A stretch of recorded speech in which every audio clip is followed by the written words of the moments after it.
यहां बात करेंगे वर्बल कम्युनिकेशन की। कम्युनिकेशन मतलब बातचीत, वार्तालाप, डिस्कशन, डिबेट। तो इसमें क्या क्या चीज़ें आ सकती हैं? इसमें साउंड आ सकता है, जैसे मैं अभी साउंड प्रोड्यूस कर रहा हूं, उसी से आप सुन रहे हैं। वर्ड्स आ सकते हैं, शब्द हम बोलते हैं, शब्दों को पिरो के हम सेंटेंस बनाते हैं, वाक्य बनाते हैं।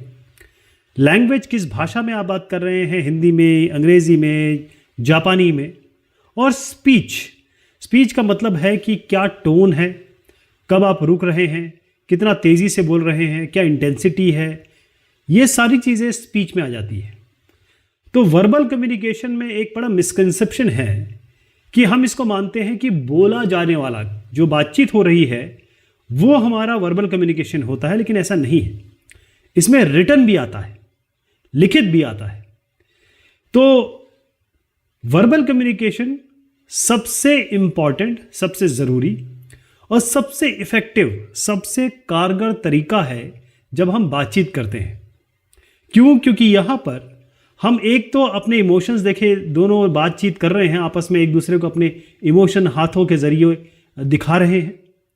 अगर हम ये अपनी जो वर्बल कम्युनिकेशन स्किल है, या कहें कि बातों से या लिख कर जो बोलने की कला है, इसको हम आगे बढ़ा लें या इसको इम्प्रूव कर लें, तो हम दूसरों के साथ ज़्यादा कनेक्ट हो सकते हैं या उनको अपने तरफ आकर्षित कर सकते हैं, अपनी एक इज्जत बना सकते हैं, रेपो बना सकते हैं।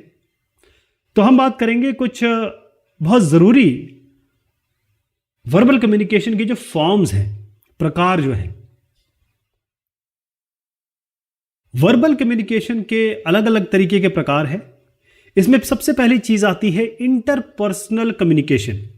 इसका तात्पर्य यह है कि हम जब आपस में बात करते हैं, यहाँ पर दो लोगों के बीच में बातचीत चल रही है, दो इंडिविजुअल इन्वॉल्व हैं, और इसे हम फेस टू फेस या वन टू वन कॉन्वर्सेशन भी कहते हैं।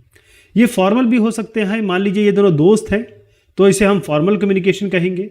मान लीजिए ये बॉस है और ये इनके सबॉर्डिनेट हैं तो इसे हम इनफॉर्मल कम्युनिकेशन कहेंगे। जैसे एक मैनेजर बता रहे हैं एम्प्लॉय से तो ये इनफॉर्मल हो गया। दो दोस्त आपस में बात कर रहे हैं होमवर्क के बारे में तो इनफॉर्मल हो गया। और दो आपस में लोग बात कर रहे हैं फ़ोन पे या वीडियो कॉल पे तो ये फॉर्मल भी हो सकता है, इनफॉर्मल भी हो सकता है, लेकिन ये इंटरपर्सनल कम्युनिकेशन में आएगा। दूसरा फॉर्म या दूसरा प्रकार है वर्बल कम्युनिकेशन का रिटन कम्युनिकेशन। जैसे मैंने बताया, वर्बल में हमेशा हम सोचते हैं कि भाई बातचीत वाली प्रकार है ये वार्तालाप का, लेकिन ऐसा नहीं है। लिखित कम्युनिकेशन, लिखित बातचीत, लिखित वार्तालाप भी वर्बल कम्युनिकेशन में आता है। तो यहाँ पर जब हम लिख के भेजते हैं, चाहे, और सबसे बड़ी बात है कि हम लिखें, चाहे हाथ से लिखें या टाइप करें, तो जो हम लेटर भेजते हैं, सर्कुलर्स भेजते हैं, रिपोर्ट बनाते हैं, मैनुअल बनाते हैं, एसएमएस जो भेज सकते हैं, आजकल व्हाट्सएप भेजते हैं, व्हाट्सएप मैसेज भेजते हैं, सोशल मीडिया पे जो हम चैट करते हैं, चाहे वो फेसबुक पे हो रहा हो, चाहे ट्विटर पे हो रहा हो, तो ये सारी जो चीज़ें हैं आती हैं रिटन कम्युनिकेशन में। जैसे एक मैनेजर किसी एम्प्लॉय को, उन्होंने बड़ा अच्छा काम किया, उनको एक लेटर भेज रहे हैं कि आपने बहुत अच्छा काम किया, उनको अप्रिशिएट कर रहे हैं, उनकी तारीफ कर रहे हैं। या ग्रैंड मदर को आप अपनी जो नानी हैं या अपनी दादी हैं उनको लेटर लिख रहे हैं और पूछ रहे हैं कि आपके हालात क्या हैं, आपके हालचाल क्या हैं।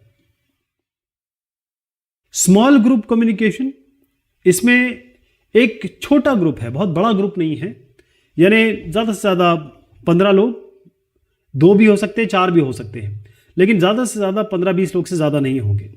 तो ये कम्युनिकेशन ये तब होता है, इसको आप कह लीजिए जब 2 से ज़्यादा लोग इन्वॉल्व हों और यहाँ पर आपस में एक कॉन्वर्सेशन चल रहा है, बातचीत चल रही है। ये प्रेस कॉन्फ्रेंस हो सकता है, ये बोर्ड की मीटिंग हो सकती है, या टीम मीटिंग हो सकती है, आपस में ग्रुप डिस्कशन हो सकता है। इसको हम स्मॉल ग्रुप, इसे हम SGS कहते हैं, SGC कहते हैं, small group communication. Public communication की बात ये होती है कि एक साहब यहाँ पर हैं और ये बहुत सारी एक गैदरिंग है, उनको एड्रेस कर रहे हैं। जैसे आप स्टेज पे खड़े हैं, नेताजी खड़े हैं, वो एड्रेस कर रहे हैं। जैसे यहाँ पर देखिए, ये जस्टिन ट्रूडो हैं, कनाडा के सर्वेसर्वा या कहें कि प्रधानमंत्री। और इस तरीके के कम्युनिकेशन में यहाँ पर एक साहब इंडिविजुअल बाकी लोगों को एड्रेस करते हैं, जिसमें गैदरिंग है, काफ़ी सारे लोग हैं। तो इलेक्शन कैंपेन, जैसे मान लीजिए मोदी जी बंगाल में इलेक्शन कैंपेन में है तो उसे हम पब्लिक कम्युनिकेशन कहेंगे। या जो डिग्नेटरीज हैं, बड़े बड़े लोग हैं, जब आते हैं तो वो अपना की नोट वगैरह देते हैं लोगों को, उसे हम पब्लिक कम्युनिकेशन कहते हैं। वर्बल कम्युनिकेशन के कुछ फ़ायदे हैं, कुछ नुकसान भी है।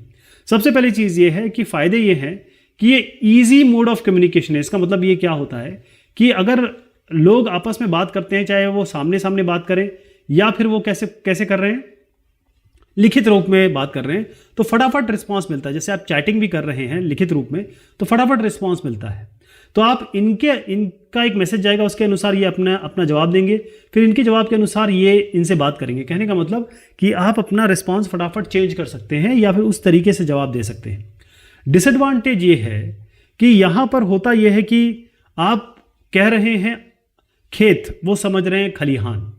अगर हम सही शब्दों का चयन नहीं करते हैं, अगर राइट वर्ड्स का यूज़ नहीं करते हैं तो गलत हो जाता है मामला। वर्बल कम्युनिकेशन ऐसी बातचीत जिसमें मौखिक तौर पे या लिखित तौर पे आप वार्तालाप करते हैं, बातचीत करते हैं, इसको मास्टर कैसे करें। कई लोगों को आपने देखा होगा कि जो जब सामने आते हैं तो वो, या लोगों के सामने आते हैं तो वो नर्वस हो जाते हैं। ख़ासतौर पे जब पब्लिक ग्रुप बहुत सारा होता है तो उनके पैर कांपने लग जाते हैं, हार्ट बीट बढ़ जाती है।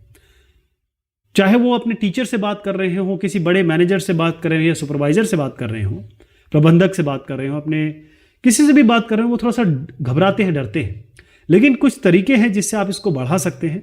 अपनी जो बातचीत की कला है उसको आप निखार सकते हैं। तो उसके तरीके क्या है? सबसे पहले जो आपको बोलना है उसको पहले सोच लीजिए। जो भी टॉपिक है उसको पहले से सोच के जाइए। जैसे अगर आपको बजट के बारे में बात करनी है तो आपको बजट के बारे में सारी चीज़ें पता होनी चाहिए। आप वहीं जाके नहीं बोल सकते क्योंकि आपके पास कंटेंट नहीं रहेगा बोलने के लिए। तो जब आपके पास कंटेंट नहीं रहेगा तो आप क्या बोलेंगे? और आप ये देखिएगा कि अगर आप इसको बोरिंग बनाएंगे तो लिसनर, ये सुनने वाला कब तक सुनेगा? थोड़ा आपको इंटरेस्टिंग बनाना होगा इसको।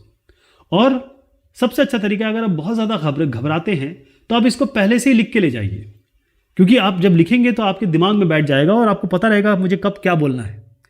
दूसरी इसमें जो इंपॉर्टेंट बात आती है, कॉन्साइज एंड क्लियर। एक ही बात कई लोग 10 सेंटेंसेस में भी नहीं कह पाते। कोई दूसरा आदमी एक ही सेंटेंस में सब कुछ कह देता है। ओके, आपने देखा होगा आपके पिताजी जब घर आते हैं और वो एक शब्द कहते हैं, आपको सब समझ में आ जाता है। तो एक तो क्लियरली कहना है, हर शब्द क्लियर हो, अच्छी आवाज़ में हो और धीरे धीरे, मॉडरेट स्पीड, बहुत धीरे भी नहीं, बहुत फास्ट भी नहीं। आप जो इन्फॉर्मेशन शेयर करना चाहते हैं वो आपको पता होनी चाहिए कि भाई आप क्या बोलना चाह रहे हैं। हर चीज़ को बार बार मत बोलिए, रिपीट मत करिए, इससे थोड़ा सा दूसरे को अनईजी भी होता है। कॉन्फिडेंस और बॉडी लैंग्वेज, आपका जो कॉन्फिडेंस है या आपका बॉडी लैंग्वेज है वो बताता है कि आपको अपने सब्जेक्ट या अपने कॉन्सेप्ट या अपनी बातचीत पे कितना विश्वास है। कॉन्फिडेंस बहुत ज़रूरी है। देखिए, क्या ज़्यादा से ज़्यादा क्या होगा, अगर आपके पास अच्छी वोकैबुलरी है, शब्द हैं और आपके पास एक्सपीरियंस है, आप अच्छा बोल सकते हैं। आंखों से आंख मिलाइए, सीधे खड़े रहिए और उनकी बातों को भी सुनिए। अटेंटिव रहना है और गले में हाथ नहीं डालना है, लेकिन दोस्ती या कहें फ्रेंडशिप के लेवल पे रहना है। आपको थोड़ा रूड नहीं होना है, आर्ग्यूमेंटिव नहीं होना है, लड़ाई झगड़े के मोड में नहीं रहना है और कोई बात सुन के एकदम से झट से बिल्कुल जवाब नहीं दे देना है। अब सवाल जवाब किए जाएं। Which of the following is an example of oral communication. अब आप देखें यहां पर ये NCERT के जवाब हैं, तो मैं आपको इससे रिलेट करूंगा। तो कौन सा है इसमें उत्तर? जब आप ओरल, मतलब आप जब जबान से बोलेंगे और वो आपके वो दूसरा आदमी कान से सुनेगा और वाइस वर्सा होगा। तो ये फ़ोन कॉल है वो तरीक़ा जिसे आप ओरल कम्युनिकेशन कहते हैं, बातचीत मौखिक तौर पे। What are the types of words we should use for verbal communication? Verbal communication के लिए क्या क्या चीज़ें यूज़ कर सकते हैं, कैसे वर्ड यूज़ कर सकते हैं? तो आपको सिंपल यूज़ करना है, आपको शशि थरूर नहीं बनना है ना। आपको फाइबर ग्लास्टिक, फाइबर क्या होता है वो, मुझे फाइबर गैस्ट्रिक ऐसे कोई शब्द होता है, जस्ट हैप्पी बोल सकते हैं ऐसा। उसी की जगह एक शब्द मैंने लिया एग्जाम्पल, या ऐसे गंभीर या ना समझने वाले शब्दों को यूज़ करके आप अपने नज़रों में तो इज्जत बढ़ा सकते हैं, लेकिन दूसरे को समझ में ही नहीं आएगा तो आपकी बातचीत तो पूरी नहीं हुई ना। Why do we use emails? Emails हम क्यों इसलिए यूज़ करते हैं? पहली चीज़ तो ये है कि आप कम्युनिकेट करना चाहते हैं, बातचीत करना चाहते हैं, और बहुत अच्छा तरीका है। जैसे हम लेटर भेजा करते थे पहले, लिख के यहाँ लेटर भेज दीजिए, फटाफट पहुँच जाता है, वहाँ से फटाफट जवाब आ जाएगा। टू शेयर डॉक्यूमेंट फाइल, अब ईमेल में फ़ायदा ये है कि चाहे आप फोटो रखना चाहें, चाहे आप PDF रखना चाहें, चाहे आप कोई वर्ड डॉक्यूमेंट या स्प्रेडशीट जो भी है सब इसमें अटैच कर सकते हैं। आप ऑडियो वीडियो भी कर सकते हैं बल्कि। अब रियल टाइम पे तो बात नहीं होती है ऐसे ईमेल से, थोड़ा टाइम लगता है, और कम्युनिकेशन का रिकॉर्ड तो होता है क्योंकि ईमेल आपके पास रहता है। लेकिन इसको इसमें नहीं जोड़ा इन्होंने, A और B दिया हुआ है। मेरे हिसाब से तो D भी होना चाहिए, लेकिन चलिए ये थोड़ा सा, ये दोनों इस पे स्ट्रांग पड़ रहे हैं D पे, तो A और B इसका उत्तर मान लेते हैं। List the different types of verbal communication, include examples for each verbal communication type. तो इसका हम इसके बारे में डिस्कशन हम कर चुके हैं अभी, तो मैं फटाफट बता देता हूँ आपको। उत्तर तो आपको ऐसे लिखना है। एग्जाम्पल ये है कि जब आप एक मैनेजर हैं, यहाँ पर एक एम्प्लॉई हैं, दोनों आपस में बात कर रहे हैं, या इनको काम समझा रहे हैं, या इन्होंने काम बहुत अच्छा किया इसको अप्रिशिएट कर रहे हैं, या इन्होंने काम खराब किया तो ये नहीं समझा रहे हैं। ये तरीका हो सकता है इंटरपर्सनल कम्युनिकेशन का। रिटन मतलब लिखित है, आप लिख के कुछ भेज रहे हैं, जैसे आप अपने दोस्त को लिखित में हैप्पी बर्थडे बोल रहे हैं, ये हो सकता है। बाकी एग्जाम्पल तो है ही आप तो। स्मॉल ग्रुप कम्युनिकेशन है, मतलब कुछ लोग आपस में बातचीत कर रहे हैं, कम का ग्रुप है, 15 और 20 से कम के लोग हैं, और चाहे प्रेस कॉन्फ्रेंस हो रही हो, बोर्ड मीटिंग है, टीम मीटिंग है, वहाँ बातचीत कर रहे हैं। पब्लिक कम्युनिकेशन का मतलब ये होता है कि आप बहुत सारी गैदरिंग को एक साथ अपनी बात पहुँचा रहे हैं, चाहे वो इलेक्शन कैंपेन हो, या कोई बात या कोई प्रवचन देना हो, वो भी इसमें आ जाएगा।